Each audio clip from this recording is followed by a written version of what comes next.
8 नवंबर 2016 रात के ठीक 8 बजे पूरा भारत टीवी स्क्रीन के सामने ठहर गया। प्रधानमंत्री नरेंद्र मोदी ने एक ऐसा फैसला सुनाया जिसने पूरे देश को चौंका दिया। उसी रात 500 और 1000 रुपए के पुराने नोट बंद करने की घोषणा हुई। सरकार का दावा था कि इससे काला धन, भ्रष्टाचार और नकली नोटों पर बड़ा प्रहार होगा। लेकिन इस फैसले के बाद पूरे देश में अफरा तफरी मच गई। अगले ही दिन बैंकों और एटीएम के बाहर लंबी लंबी कतारें लग गई। लोगों के पास पैसे थे लेकिन उन्हें खर्च करना मुश्किल हो गया। शादी, इलाज और छोटे कारोबार सबसे ज्यादा प्रभावित हुए। कई छोटे व्यापारियों की बिक्री अचानक गिर गई। वहीं डिजिटल भुगतान तेजी से बढ़ने लगा। सरकार ने बताया कि पुराने नोट बैंक में जमा कराए जा सकते हैं। पूरे देश के बैंक कर्मचारियों पर अचानक काम का भारी दबाव आ गया।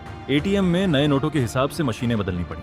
कई दिनों तक अधिकांश एटीएम खाली रहे। रोज नकद निकासी की सीमा तय कर दी गई। लोगों को घंटों लाइन में खड़े रहना पड़ा। कई बुजुर्ग और बीमार लोगों को भी कठिनाइयों का सामना करना पड़ा। ग्रामीण इलाकों में नकदी की कमी और अधिक महसूस हुई। किसान बीज और खाद खरीदने में परेशान हुए। छोटे दुकानदारों की बिक्री अचानक घट गई। कई मजदूरों को समय पर मजदूरी नहीं मिल सकी। नकदी की कमी से कई छोटे उद्योगों का काम रुक गया। दूसरी ओर डिजिटल भुगतान तेजी से बढ़ने लगा। मोबाइल वॉलेट और ऑनलाइन ट्रांजैक्शन में रिकॉर्ड बढ़ोतरी हुई। सरकार ने कैशलेस अर्थव्यवस्था को बढ़ावा देने की अपील की। धीरे धीरे नए 500 रुपए और 2000 रुपए के नोट बाजार में आने लगे। बैंकों की भीड़ कुछ हफ्तों बाद कम होने लगी, लेकिन अर्थव्यवस्था पर इसके असर को लेकर बहस जारी रही। TV screens changing rapidly. कुछ लोगों ने इसे भ्रष्टाचार के खिलाफ बड़ा कदम माना।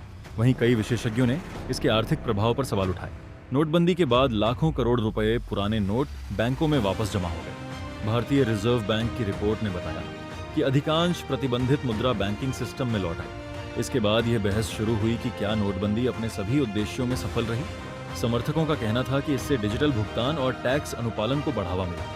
आलोचकों का मानना था कि छोटे कारोबार और असंगठित क्षेत्र को भारी नुकसान हुआ। इस फैसले ने देश की आर्थिक नीतियों पर नई बहस को जन्म दिया। आज भी नोटबंदी भारत के सबसे चर्चित आर्थिक फैसलों में गिनी जाती है। इस घटना ने डिजिटल इंडिया की दिशा में एक बड़ा बदलाव जरूर पैदा किया, लेकिन इसके आर्थिक और सामाजिक प्रभावों पर बहस आज भी जारी है। 8 नवंबर 2016 का वह फैसला भारतीय इतिहास में हमेशा याद रखा जाएगा। एक ऐसा निर्णय जिसने करोड़ों लोगों की रोजमर्रा की जिंदगी को अचानक बदल दिया।